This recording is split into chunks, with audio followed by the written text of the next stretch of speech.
धम्म प्रभात, बहुत बहुत साधुवाद। कल्याण हो, मंगल हो, दीर्घायु हो, सदा सुखी हो। मैंने पहले भी कहा था, अब भी कह रहा हूं कि शुद्ध चित्त चेतना से इतिहास के घालमेल को जाने, वास्तविकता को जाने, निर्विकार होकर, बिना भय के, आलस्य रहित होकर के,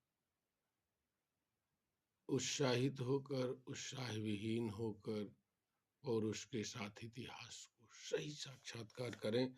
अगर सही साक्षात्कार करते हैं तो अखंड भारत के 24 टुकड़े हो गए, 9 कंट्री इस्लामिक कंट्री हो गई है।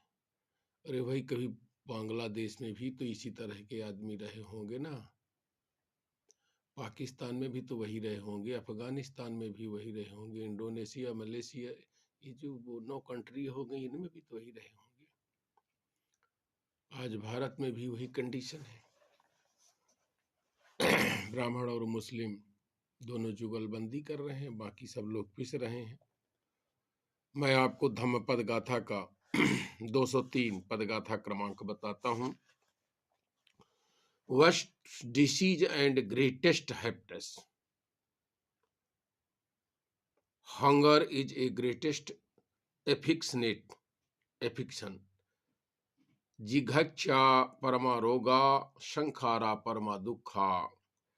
एवं यत्वा यथाभूतम निब्बाणम परमं सुखम। जिघच्छा जिज्ञासा, खाने की इच्छा, भूख, परमा भारी बड़े भयंकर सबसे बड़ा रोग है। संखारा संस्कार, परमा दुखा बड़ा दुख है, महादुख है। एवं इस प्रकार यथाभूत यथार्थ जैसा वैसा है।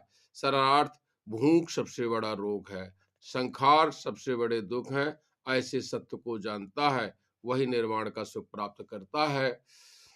Hunger is the worst disease, greatest affliction, conditions things the worst suffering.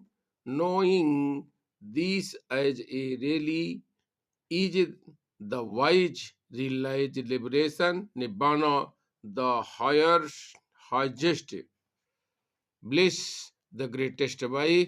मानसिक खुराक से पहले शारीरिक खुराक आवश्यक है।